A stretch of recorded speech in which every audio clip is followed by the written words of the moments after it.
Assalamualaikum warahmatullahi wabarakatuh. Halo Sobat Kareta dimanapun kalian berada. Semoga dalam keadaan sehat selalu ya. Jumpa lagi nih di Kareta Official. Dan kali ini Kareta Official ingin membahas seputaran permasalahan yang sering dihadapi oleh para pengguna Suzuki Carry. Kali ini pertanyaannya akan kita simak langsung di grup konsultasi mobil Carry, grup Facebook ya teman-teman. Teman-teman bisa buka langsung di grupnya di Facebook ya.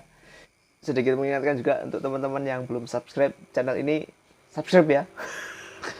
Terima kasih yang sudah subscribe, dan juga jangan lupa like dan komentarnya ya di kolom deskripsi. Kok di kolom deskripsi, di kolom komentar teman-teman. Sorry nih karena udah agak malam nih ambil videonya jadi ngantuk. Oke teman-teman, langsung saja nih untuk menyingkat waktu. Pertanyaan ini yang pertama nih dari Om Ari. Om Ari ini bertanya nih, Assalamualaikum Mas Bosku, mau tanya kenapa mobil ini boros banget ya, tenaga juga nggak ada, apa masalahnya? Ini mobilnya Carry 10, kemungkinan sih bermasalah di karburator ya kalau menurut saya ya, di karburatornya biasanya kalau boros sama tenaganya nggak ada, itu setelan karburatornya mungkin bermasalah begitu ya. Coba kita lihat komentarnya ya, atau solusi yang diberikan oleh teman-teman kita ya di grup. Nih kan nih saya belum baca aja baru baca udah ketawa dulu karena komentarnya lucu nih. Karena sampean yang punya mobil, jadi sampean yang mengetahuinya berapa jarak tempuh per liter dan perawatannya, begitulah kira-kira. Iya benar ya, memang di pertanyaan nggak disampaikan ya, habisnya ukuran borosnya menurut dia itu berapa, itu nggak disampaikan gitu ya tadi ya di pertanyaannya. Terus jawabannya itu tadi ya. Nah ini ada yang ini juga saran bawa ke spesialis karburator ya. Saya juga akan menyarankan seperti itu teman-teman. Kalau bermasalah di BBM yang boros atau tenaganya nggak ada ya, bawa ke bengkel aja lah. Nggak usah yang spesialis lah, bengkel deso aja udah banyak yang bisa kok benerin seputaran mobil Carry ini gitu. Kalau aku style clap yang rapat platina standar lebih stabil pakai CDI atau TCI. Oh iya ya bisa jadi di platinanya juga mungkin bisa jadi. Intinya bawa ke bengkel aja, nanti orang bengkelnya ngomong apa ya, manut wae wis, manut ki penak. Lanjut aja ya teman-teman untuk ke pertanyaan berikutnya nih, untuk menyingkat durasi. Oke, ini gambarnya sih speedometer ini ya. Oh video nih, video teman-teman. Oh iya. Minta screenshot aja, tapi modelnya gambar ini nanti screenshot. Maaf suhu, ini kira-kira ada masalah apa ya?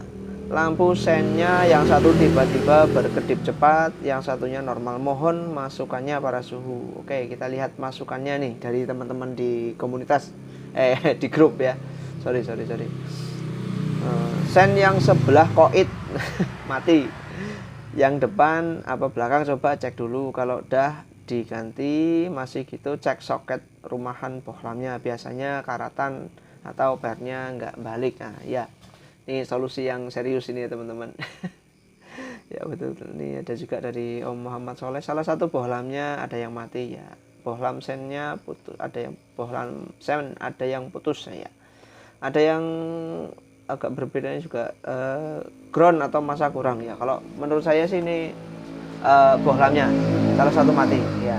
Kalau sen itu salah satu bohlam mati, biasanya di indikator itu kedipnya lebih cepat ya, karena biasa dibebani dua buah sen ya, kanan kiri depan belakang gitu ya, itu hanya dibebani oleh satu, jadi itu lebih cepat gitu ya. Oke.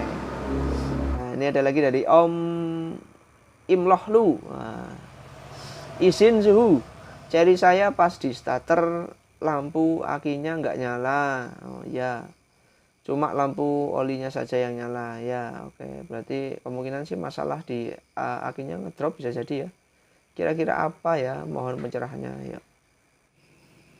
Oke, kita lihat di komentarnya ya dari teman-teman kita. Nah ini ada Satu masukan punya saya juga bos, tapi sudah saya benahi. Coba sikringnya dilihat bos, mungkin kurang kenceng ya, bisa jadi. Bisa jadi karena sikringnya kurang kenceng. Atau saya juga pernah mengalami indikator akinya itu mati gitu ya. Itu karena memang ada soket yang kendor, itu ternyata ya ada soket yang kendor, itu aja. Tapi ya dicek dulu lah, ini kayaknya kemungkinan sih paling cuma kabel kendor atau ini ya. Kalau teman-teman ini tadi yang menyarankan sih sikringnya putus ya, oh kurang kencang, kendor ya, berarti sama kayak punya saya, kendor. Terus di starter nggak mau hidup ya nggak mau hidup, yang akinya nggak, indikatornya nggak nyala ya, akinya berarti nggak ada arus aki ya. Lanjut ke pertanyaan berikutnya, curhat sekalian minta solusinya. Kalau cewek curhat enak ya. Lagi-lagi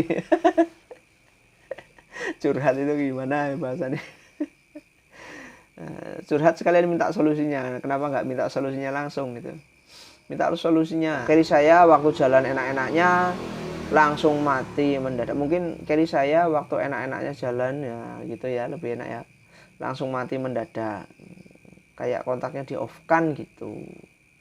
Awalnya curiga sekring starter, panjang banget ini ceritanya. Awalnya curiga sekring starter mati, tapi walau diganti sekringnya tetap nggak ada indikator nyala, sambil di otak-atik sendiri sama punya, tetap nggak ada tanda-tanda mau nyala. Akhirnya terpaksa nelpon ke teman untuk diderek ke bengkel. Pas nyampe ke bengkelnya ternyata tukangnya sakit, tapi tetap rencana mau diinapkan di bengkel tersebut. Tapi pas mau dimasukkan ke garasi, tukangnya dengan cara didorong tiba-tiba lampu remnya nyala. Nah ini juga masalahnya hampir sama dengan yang tadi, soketnya kendor. Kita lihat komentar ya. Oh tuh kan komentarnya ternyata ya soket di belakang dashboard dibersihkan. Nah ya ini biasanya kotor atau kendor ya teman-teman ya. Oke ya, setahu saya sih kira-kira atau menurut pengalaman saya pribadi, gitu aja ya teman-teman. Ya untuk teman-teman yang mungkin belum pengalaman ya, baru memiliki carry gitu ya, saran saya sih kalau ada kendala atau masalah jangan diatasi sendiri dulu, bawa ke bengkel, lihat caranya bengkel itu memperbaiki masalah teman-teman. Nah di situ teman-teman bisa memperhatikan caranya lah, baru suatu saat menemukan masalah yang sama, teman-teman bisa memperbaiki sendiri begitu ya teman-teman ya.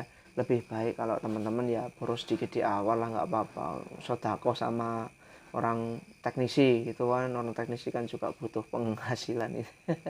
Wong servis Suzuki Carry ini kan nggak mahal ya. Lanjut nih, ada nih satu lagi pertanyaan ya.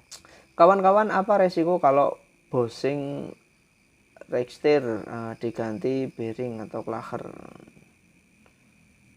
Terima kasih kawan-kawan. Apa resiko kalau bosing rally steer diganti bearing? Itu setirnya jadi enteng. Nah ini beberapa teman-teman di komunitas itu beberapa juga ada yang melakukannya, itu supaya setir carry yang belum power steering ini jadi enteng. Tapi kalau saya pribadi menyarankan nggak usah. Kenapa? Karena setir carry ketika terlalu enteng itu ada plus minusnya teman-teman. Enteng ya pasti plusnya, kita nggak butuh banyak tenaga untuk membelokkan ya ketika parkir gitu ya. Tapi jeleknya apa? Efeknya bisa berbahaya ketika teman-teman melaju dalam kecepatan tinggi. Coba kita lihat komentarnya ya. Nyaman mas, setir ringan, aku sudah mencoba. Ya ada yang pasti setirnya ringan gitu. Nah nih Blazing Idol arm diganti bearing emang enteng. Nah ini emang enteng, tapi setir biasanya jadi liat. Nah ada jalan gelombang setir kurang stabil. Yup, masalahnya seperti itu, karena nanti setirnya itu jadi kalah sama roda lah ya, secara sederhana seperti itu gitu ya. itu kalau sekalinya oleng itu bahaya sekali, teman-teman nggak bisa mengendalikan mobil dengan baik gitu. Toh bagi saya yang pernah bawa mobil power steering juga ya, atau carry ini ya, carry kareta saya itu kalau udah jalan ya enak-enak aja, paling ya beratnya pas cuma parkir aja itu ya teman-teman. Ada lagi, udahlah, udah terlalu panjang, kita lanjut videonya di lain waktu ya teman-teman ya. Nah, terima kasih ya teman-teman sudah menyimak video ini sampai akhir. Lain kesempatan kita bikin video seperti ini lagi kalau sekiranya banyak yang suka gitu. Oke, dari saya cukup sekian ya. Mohon maaf kalau masih banyak sekali kekurangan dalam hal saya berbicara ataupun dalam saya mengedit video ini atau apalah, itu masih banyak kekurangan karena jujur saya masih pemula lah pure pemula. Itu saja ya teman-teman ya, sampai jumpa di video berikutnya, semoga sehat selalu, salam seduluran, saya Adib pamit undur diri, assalamualaikum warahmatullahi wabarakatuh.